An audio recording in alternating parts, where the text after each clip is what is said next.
Fala galera, beleza? Aqui quem tá falando é o Lipe, sejam bem-vindos a mais um vídeo do canal Podcast Operado.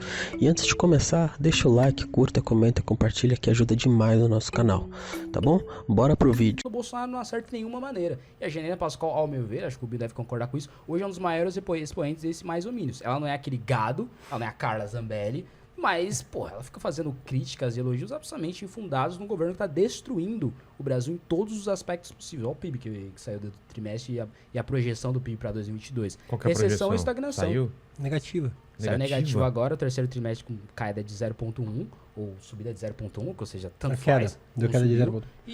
E a projeção do mercado para o ano que vem é ou estagnação, 0,1, ou 0, ou recessão, ou queda. Não tem projeção de subida do PIB. Então aquilo que o Paulo Guedes falava de recuperação em V, virou uma recuperação em L. Absolutamente uma recuperação em L. Não está subindo o PIB. E muito por conta das falas do Bolsonaro, porque o governo Bolsonaro está fazendo esse acordo com o Centrão e que fica essa galera, o Nicolas falou isso aqui no Vilela, Inteligência Limitada. Tipo, ele tá fazendo acordo com o Centrão pra passar reforma, não dá pra governar. O que o Bolsonaro aprovou depois do acordo com o Centrão? Não teve nada, PEC da impunidade, PEC da improbidade, mudar ali o conselho do Ministério Público, tentar votar o voto impresso. Isso que ele fez depois do acordo com o Centrão. Não teve nenhuma reforma tributária acabada. Então pra que ele fez esse acordo? Pra levar os filhos, é minha tese, Rubinho. É? Exatamente, para blindar a família dele, para blindar os filhos dele, pacificar os ânimos com o STF, colocar os ministros que ele quer, tipo o Mendonça agora, essa nomeação deplorável, um cara que perseguiu opositores, não tem bagagem jurídica, não está à altura de uma Suprema Corte de um país sério, e simplesmente para poder ter governança até o final do mandato. Ele se prostituiu pro STF, está lá sentado no colo do Valdemar da Costa Neto agora. Cara, o André Mendonça, em 2002, ele fez um texto comemorando a vitória do Lula, dizendo do povo e para o povo, o Brasil deve se orgulhar. Ele tem um livro de homenagem ao Dias Toffoli. Esse cara tá combatendo que sistema? Que sistema? No Ministério da Justiça e Segurança Pública, depois de um bom trabalho do juiz Sérgio Moro, não foi perfeito, mas foi um grande trabalho lá. O que o André Mendonça fez na segurança pública? O Bolsonaro que se elegeu muito com a pauta anti-PT, várias pautas, mas uma das principais pautas de segurança pública. O que o Bolsonaro fez, principalmente depois da entrada do André Mendonça na segurança pública? Absolutamente nada. E esse cara foi premiado com uma vaga para ser uma vaga no Supremo Tribunal Federal. É porque ele é terrivelmente evangélico. E até isso a bancada evangélica também é assim, né? Exatamente, também não é. O Bolsonaro, o governo dele é um grande engodo, e todas as pautas que ele cria são ao redor de engodos. Ele cria factóides, cria histórias e vende isso para a militância. E é muito engraçado que eles trabalham de uma forma de perseguição a quem pensa. Por exemplo, a gente vê o Caio Coppola, por exemplo. Ele não declarou apoio ao Moro, mas ele tentou medir a temperatura do Moro. Ontem que ele falou, eu lembro, e aí ele recuou, né? O que foi que ele falou? Ele fez um vídeo, na verdade, numa análise, acho que na Jovem Pan, né? Ele estava dizendo ali que o Moro é um candidato que tem predicados e tem condições de disputar e que fez um grande trabalho à frente da Lava Jato. Ok, todo mundo reconhece isso. Suficiente para militância bolsonarista. Só por causa disso já arrebentar. Ontem caíram matando em cima dele. Começaram a cancelar o cara. E aí... Eu sabia, ele... Exatamente, virou esquerdista. Aí ontem ele fez um vídeo humilhante, pedindo desculpa por ter opinião. O que ele falava nesse vídeo? Ele fala que ele não quis dizer isso, que foi apenas uma análise, e aí ele fica discorrendo a hermenêutica e as palavras e pede desculpa se não soube se fazer direito, se fazer claro, porque ele pode errar, mas que entendam a opinião dele, que ele nunca declarou apoio ao Sérgio Moro, ele só quis falar e desculpem por opinar. Ele não falou nem vamos esperar qual que é o plano de governo do Moro. Nada. Que é o razoável de qualquer brasileiro. Refém de like, de narrativa e do bolsonarismo. Eu fico imaginando que tipo de homem faz isso. É sério, que tipo de pessoa, que tipo de estatura ética e moral é alguém para mudar a opinião por conta de patrulha? Mais do que isso, o Caio Coppola com certeza é esse cara Rubinho. O que eu sinto mais, não diria nojo, mas é indignação, é o cara que segue o Caio Coppola e patrulha o Caio Coppola por ter dado uma opinião. Então, tipo, Caio Coppola, por que você falou isso que você pensa? Para de falar isso, fala o que eu penso, me engane, minta pra mim. A maioria das pessoas são assim, né? Tipo, minta pra mim, Caio Coppola, para de falar isso do Sérgio Moro, mesmo que você concorde, fala o que eu penso, minta pra mim. Pelo amor de Deus, isso é humilhante, Mas tem o Constantino tá assim, tem uma galerinha que, cara, Os caras mudaram a carreira deles pra agradar uma bolha que não faz sentido. Você viu o tweet do Constantino Cara, com o negócio do intestino do Olavo lá? Qual que era mesmo? Agora eu não tenho mais... Agora eu não sou mais sem nome, uma coisa assim, uma fezes, agora eu sou um pedaço do intestino. Gente... Meu Deus, cara. Assim, qual é o limite, valor, né? né? Qual é o limite da humilhação em troca de like e em troca de estar bem com essa militância Mas sabe o bolsonarista? que eu penso? O Bolsonaro, se não sair agora, vai sair um dia. E depois da carreira desses caras? Como que eles vão se olhar no espelho, velho? Isso que eu não... Então, isso é um ponto interessante, porque imagina assim, imagina que você é um político, Vilela. Aí você constrói a sua carreira pautada em puxar o saco de um cara. O seu papel é ser um carrapato no saco daquele sujeito. Entendeu? Se ele errar, você tá pendurado, tipo a Carla Zambelli. Aí esse cara morre, todo mundo vai morrer. E aí? O que você faz? E o day after? Depois que se chorar e tal. Eles Acabou a tua carreira, Não cara. estão nem aí, né? Aí gruda em outro e assim vai. Eu né? acho que essa galera vai ser igual, por exemplo, Ricardo Barros, que é o líder do governo na Câmara, né? O No Roberto caso lá, Jefferson assim. também, pensa. O cara, esses caras, pô, Ricardo Barros e Roberto Jefferson, foram do governo FHC, foram Lula 1, Lula 2, Dilma 1, Dilma 2, Temer, Bolsonaro. Eles não têm menor problema de saltar de um galho pro outro, cara. Eu não Quem duvido. tem consciência é a gente que vai colocar a cabeça na cama e vai pensar, no travesseiro Não é. e vai pensar, meu Deus, o que eu tô fazendo. Pô, Mas, não, cara- não dá pra olhar pro teu filho e falar, pô, eu sou um pelego de político aqui e fico pendurado no cara. Mas você acha que é grana ou é esse lance do like, de pertencer a alguma coisa grande, de Não ter mesmo. números? O like vai trazer a grana na mente dessa galera. Porque, Ah, tá. uma coisa que o Caio Coppola me fez, e eu sinto muita raiva dele por isso, ele me fez concordar com o Kim Paim. Porque o Kim Paim fez aquele tweet lá cancelando o Caio Coppola, dizendo, eu Cara, quem conheço é o Caio esse Coppola. Paim aí? O cara fica me enchendo o saco todo dia aí no É o que ele Twitter. faz. Já Ele também bloqueei me encheu muito saco. e ele continua falando de mim, cara. Cara, eu bloqueei ele eu faz trago- um tempo e acabou. Eu trago o Nicolas aqui, ele enche o saco. Eu trago não sei o quê. Eu falo que é o braço do PT, o novo braço do PT aqui. Todo Ele mundo nem mora abraça no o PT. Brasil, né? Ele mora Na Austrália. Na Austrália. Ah, ele fugiu, igual toda essa galera foge. Mas por que esse pessoal fica... Primeiro, quem é esse cara e por que ele... Então eu não sei de onde ele saiu. É? De repente brotou um cara do Kim Paim, bigodinho aí, entendeu? Esse Kim Paim, ele é igual aquele Let's Dance. Cara, dá vontade de pegar a cara dele e tirar aquele bigode. Ou você deixa um bigode...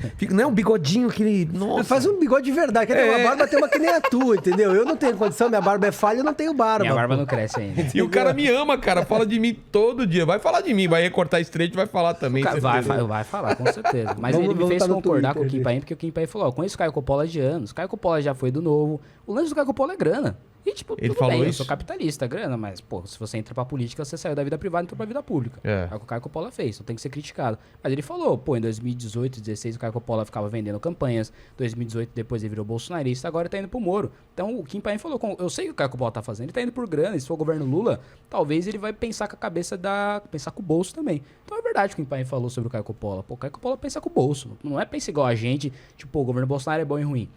Pra ele não importa, pra ele existe um governo, como eu posso ganhar dinheiro com isso? Ponto. Ou esse governo tá acabando, como eu posso ganhar dinheiro com a tendência que é o próximo governo?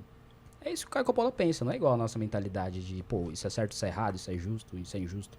E aí o Caio Coppola tá voltando pra PAN.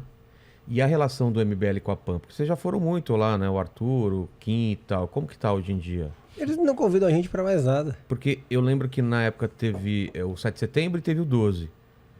Ninguém foi lá falar sobre o Não, 12 nada. de setembro? É bastante engraçado. A última pessoa que foi na PAN fui eu.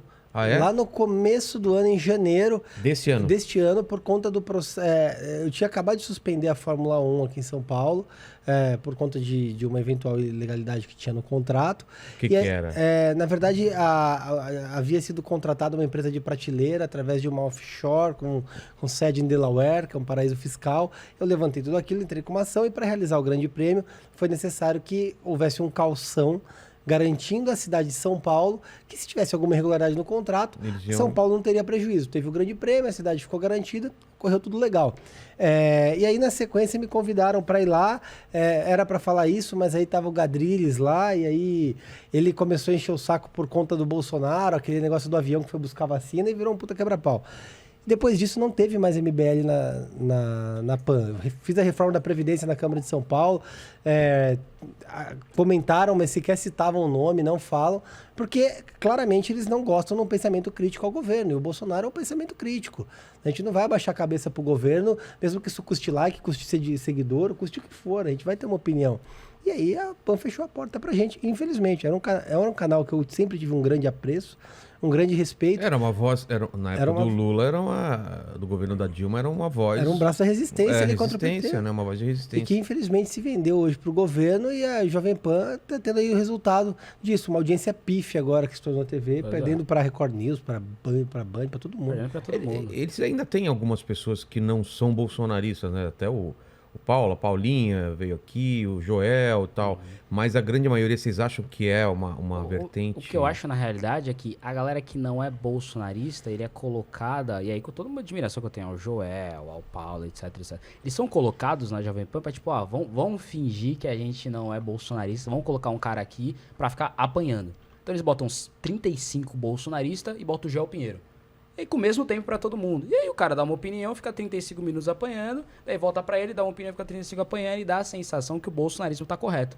E aí faz recorte, passa pra esses recados. Então mesmo que tenha uma voz dissonante ali, não é uma rádio democrática, sabe? Então, o André Marinho teve aqui, você tava aqui no dia, Leni? Sim, ele sim. falou, eu não vou saber os números. Leni.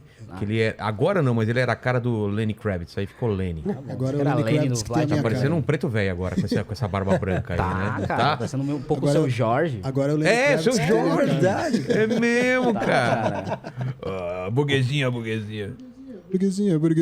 Pode ser o seu Jorge Só da no burguesia final. ou o seu Jorge do Marighella, hein? Mas, só pra lembrar que o André Marinho veio aqui, eu não lembro quando ele falou, mas ele fez uma conta, tipo, sei lá, de 33 convidados, sei lá, 30 eram bolsonaristas, Sim, entendeu? pouco Que tempo. foram lá na época do... Olha quantas vezes o Pânico. Nicolas Ferreira foi no Pânico nos últimos, sei lá, 2 meses. Claramente estão trabalhando a imagem desse cara para ele se tornar uma figura relevante do bolsonarismo e com certeza alçar voos maiores ali. É um cara que é vereador de Belo Horizonte, não produz nada para Belo Horizonte e a função dele é ser um vereador federal atuando em favor do Bolsonaro. Mas vocês acham que tem que ter isso mesmo? Uma rádio, uma TV que seja do governo e as outras, cada uma tem liberdade de seguir o caminho? O que vocês pensam sobre isso? Não, acho que a imprensa, na verdade, ela tem o papel de criticar, tem o papel de questionar, de indagar, de ir atrás. Se a imprensa ela vai cumprir o papel de informar e de ser legal, ela não está cumprindo o papel da imprensa dela. O papel da imprensa é justamente ser chata, ficar fiscalizando, tem um papel de fiscalização, de informação historicamente importante.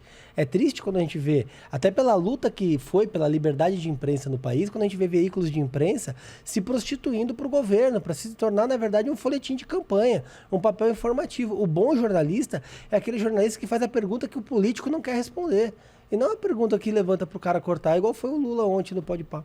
E mais que isso, eu acho que, por exemplo, você pode ter uma imprensa que é de direita. Uma imprensa governista eu acho que nunca pode ter, porque é nojento, é igual humor a favor. Imprensa é nojento, mas ok, uma imprensa de direita pode ter.